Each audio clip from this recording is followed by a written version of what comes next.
Hello everyone. आपका 3 सितंबर के current affairs में स्वागत है। तो चलिए फिर आज के जितने भी इम्पोर्टेंट करंट अफेयर्स के क्वेश्चन हैं उसको डिस्कस करते हैं, जिसमें पहला क्वेश्चन है, in which state did prime minister Narendra Modi inaugurated the Smriti Van memorial. प्रधानमंत्री नरेंद्र मोदी ने किस राज्य में स्मृति वन स्मारक का उद्घाटन किया? तो किया ऑप्शन बी गुजरात में। Option B Gujarat. Smriti Van memorial जो है वो समर्पित किया गया है उन लोगों को जिन्होंने वर्ष 2001 में जो अर्थक्वेक आया था भुज में, तो उसमें जो उन्होंने साहस दिखाया, और साथ में उन लोगों के लिए भी जिन्होंने इस भूकंप में अपनी जान गंवाई। तो श्रद्धांजलि के तौर पे भी इस मेमोरियल को निर्मित किया गया है। और वहीं ये जो स्ट्रक्चर है वो फैला है 470 एकड़ में, और ये बनाया गया है भुज शहर के पास, क्योंकि जो अर्थक्वेक का जो एपी सेंटर था वो गुजरात का भुज था। और जिन्होंने इस भूकंप में अपनी जान गंवाई तो उनका भी नाम इस मेमोरियल में गढ़ा गया है। और साथ साथ उसी कैंपस में स्मृति वन अर्थक्वेक म्यूजियम का भी निर्माण किया गया है। वहीं बात करें गुजरात की, तो राजधानी है गांधीनगर, और गुजरात में कुल 33 डिस्ट्रिक्ट है। सीएम है भूपेंद्र भाई पटेल, गवर्नर है आचार्य देवव्रत, और वहीं गुजरात की जो लेजिस्लेटिव असेंबली है उसमें कुल 182 सीटें हैं। वहीं बात करें लोकसभा और राज्यसभा की सीटों की, तो गुजरात से लोकसभा के लिए 26 सीटें, तो राज्यसभा के लिए 11 सीटें हैं। वहीं गुजरात का जो स्टेट एनिमल है वो एशियाटिक लायन है, और जो स्टेट बर्ड है वो है ग्रेटर फ्लैमिंगो। वहीं कुछ नेशनल पार्क भी देख लेते हैं गुजरात का। तो पहला है वंसदा नेशनल पार्क, फिर ब्लैकबक नेशनल पार्क और गिर फॉरेस्ट नेशनल पार्क। वहीं कुछ इंपॉर्टेंट डैम्स गुजरात के, जिसमें है सरदार सरोवर डैम जो बना है नर्मदा नदी के ऊपर, उसके बाद उकाई डैम जो तप्ती नदी के ऊपर बना है, और उसके साथ साथ दांतीवाड़ा डैम जो बानस नदी पे बना है। तो ये कुछ इंपॉर्टेंट फैक्ट्स थी गुजरात से related. Who became the only Indian player in history to play 100 matches for his country in all forms? अपने देश के लिए सभी रूपों में 100 मैच खेलने वाले इतिहास में एकमात्र भारतीय खिलाड़ी कौन बने? तो बने option B Virat Kohli. Option B Virat Kohli. Virat Kohli पहले भारतीय और दूसरे ओवरऑल प्लेयर इंटरनेशनल क्रिकेट में जिन्होंने तीनों फॉर्मेट में मिनिमम 100 मैचेस खेले हैं। और इनका जो T20 का 100वां मैच हुआ था वो अगेंस्ट पाकिस्तान हुआ था एशिया कप में, जो अभी चल रहा है। और ये जो एशिया कप है इसका ये 15th एडिशन है, और इस मैच में भारत ने पाकिस्तान को 5 विकेट से हराया था। वहीं मैचेस की बात करें तो कोहली ने T20 में 100 मैचेस खेले हैं, वहीं टेस्ट में 102 टेस्ट, और ओडीआईज में टोटल 262 मैचेस खेल चुके हैं। और इनका जो डेब्यू हुआ था वो अगस्त 2008 में हुआ था। और वहीं बात करें कि वर्ल्ड में पहले खिलाड़ी जिन्होंने तीनों फॉर्मेट में मिनिमम 100 मैचेस खेल चुके हैं, तो वो खिलाड़ी है न्यूजीलैंड के रॉस टेलर, जिन्होंने हाल में ही क्रिकेट से संन्यास ले लिया था। A floating solar power plant is going to be built in which city of Madhya Pradesh? Madhya Pradesh के किस शहर में एक तैरता हुआ सौर ऊर्जा संयंत्र बनने जा रहा है? तो वो है option D Khandwa. Option D Khandwa. और इस फ्लोटिंग सोलर पावर प्लांट जो मध्य प्रदेश के खांडवा में बनेगा, ये जनरेट करेगा 600 मेगावाट का पावर 2022-23 तक, जिससे कि जो बिजली की समस्या है मध्य प्रदेश में उसे काफी हद तक सुलझाया जा सकेगा।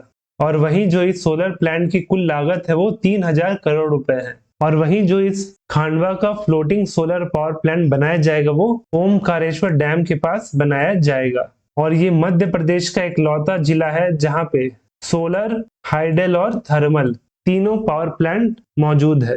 और वहीं ये तीनों पावर प्लांट मिलके राज्य का कुल 4000 मेगावाट का बिजली का उत्पादन करते हैं।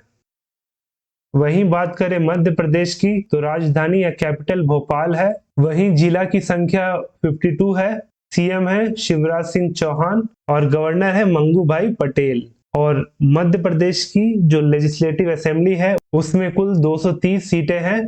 लोकसभा की बात करें तो यहाँ से 29 सीटें हैं, तो राज्यसभा से यहाँ पे 11 सीटें अलॉटेड है। वहीं यहाँ का जो स्टेट एनिमल है वो है बारहसिंघा, और वही स्टेट बर्ड है इंडियन पैराडाइज फ्लाई कैचर।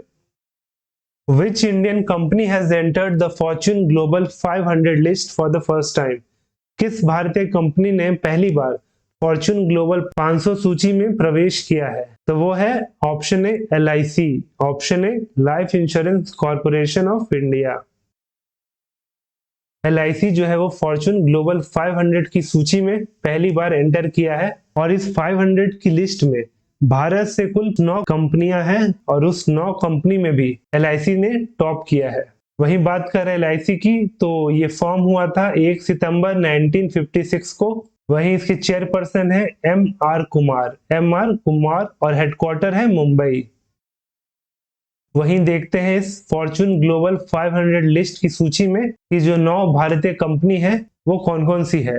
तो पहला नंबर पे तो LIC है, जिसने भारतीय कंपनियों में टॉप किया है, और उसका जो रैंक है वो 98 है। वहीं इस लिस्ट में दूसरा भारतीय कंपनी है रिलायंस इंडस्ट्रीज लिमिटेड, जो पिछले साल की रैंकिंग से इस साल 51 पोजीशन पीछे गया है, और जो करंट रैंकिंग है 104 है।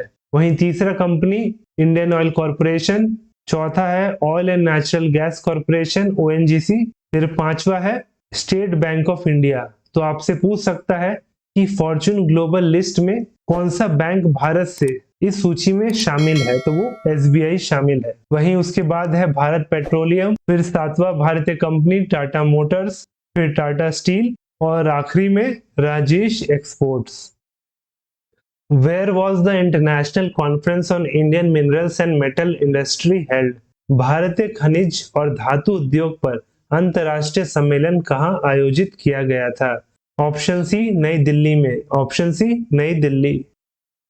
और ये जो कॉन्फ्रेंस है नेशनल मिनरल डेवलपमेंट कॉर्पोरेशन और साथ में federation of Indian chambers of commerce and industry, तो दोनों ने मिलकर इसे ऑर्गेनाइज किया था नई दिल्ली में। और वही जो इस कॉन्फ्रेंस का थीम था वो transition towards 2030 and vision 2047।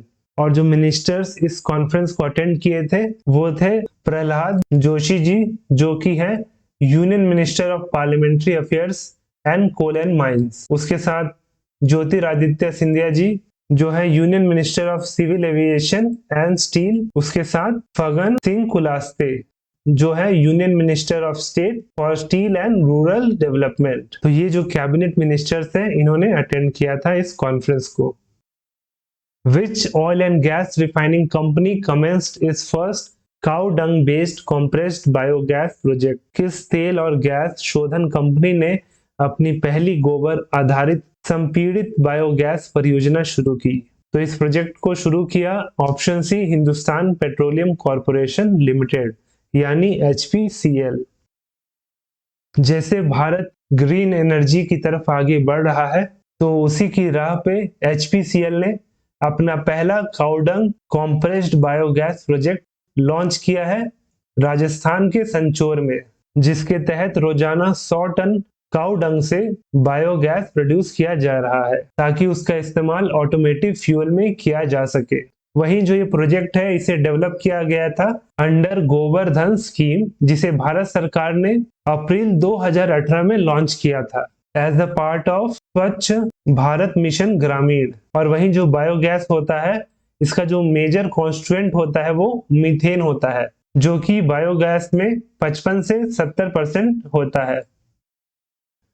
In which city India's first 3D printed post office is going to be opened?